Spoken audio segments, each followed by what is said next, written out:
We are talking with John Ryan from JohnRyanSports.com, doing our football openers show that we do every week with him. We just got finished covering college football week 12. Now we'll take a look at the lines from NFL week 11. John, I know we talked about Seattle, and I was skeptical of that pick. You said I wouldn't be surprised if they won outright. They did win outright. How'd you do overall last week?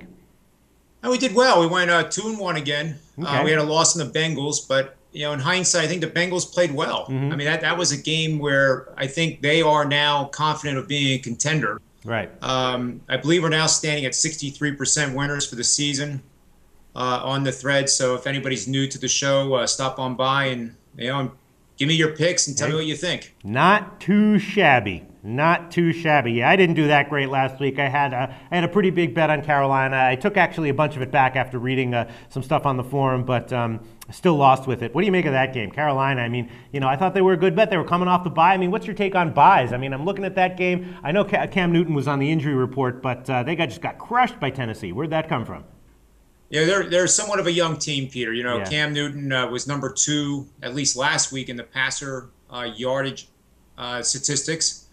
And, he still has a long way to go in terms of learning the NFL game. These defensive coordinators can adjust things so quickly that a young guy like that doesn't recognize what's going on until it's too late. Yeah, I hear you. All right. Well, we're doing a square table show now, and one of the big squares on the guests on the show also agreed with me about Carolina. He loved it as well, so that should have been a red flag right there, I guess. Yeah, I don't know. Well, we got Cincinnati at Baltimore coming up this week. Again, I'm looking at this thinking if Cincinnati is for real this year, if it's not a mirage, getting them, Baltimore's coming back from Seattle. Maybe Cincinnati can keep it close. What do you think about Cincinnati +7? You think that'll close lower?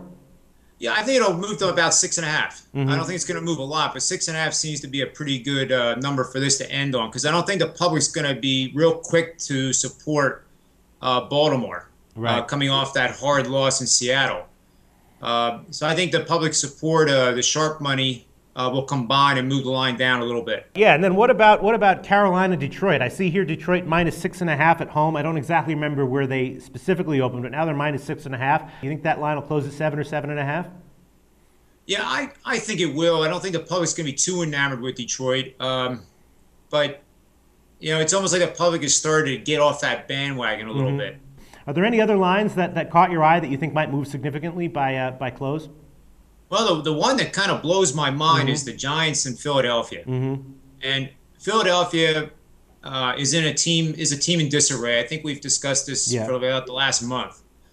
And lo and behold, I actually put it out in the thread, Peter. I said, this isn't a 5-star play, but for those who want to play the money line and just do a little bit just for the fun of it, take Arizona.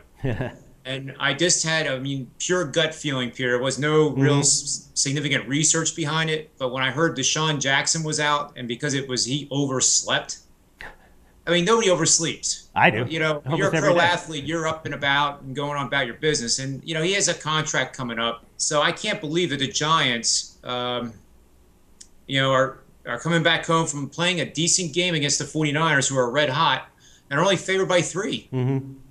I just can't imagine the Eagles really playing well when their season is all but done. Yeah, for sure. All right, let's look over the. So I guess let's see. Did we cover all of it? Is there anything else you wanted to mention? How about Jets Denver? Okay, Ella, let's talk about that. What do you think about Jets Denver? I think it's amazing that an NFL quarterback can make 2 completions and win a game, like Tebow did yesterday. And I think that team is starting to come together around him, because pro athletes, Peter, as you know, they just want to win. It doesn't matter who's quarterback or what his stats are; they just want to win. For sure. And this option now, which I don't believe has really been run with any consistency since 1939, is what I've been trying to research. That's hard to prepare in a short week. Yeah. And the Jets looked horrible last night. So I think Denver here has a shot to keep winning games. All right, before we go, let me just ask you one question. I remember another one I did bet. I bet San Diego, Chicago over 46.5. I'm just thinking that, San Diego will probably put up some points. Chicago probably put up a lot. What do you think about that? No real opinion, or 46.5? No, I like that. I like that move, Peter. You like it? For the exact reason that you just said. Yeah. Both offenses should really be cashing in touchdowns instead of field goals. These two teams are are capable of putting up 40 themselves. Yeah. So I like that. I like that move you made quite a bit. All right, excellent. Thanks so much. Good luck in your thread this week, John. 63% Thanks, overall. Peter. We'll try to keep doing it. Yeah, not too 63%. Not 63. too shabby. Not too shabby. Thanks. I'll talk to you next week.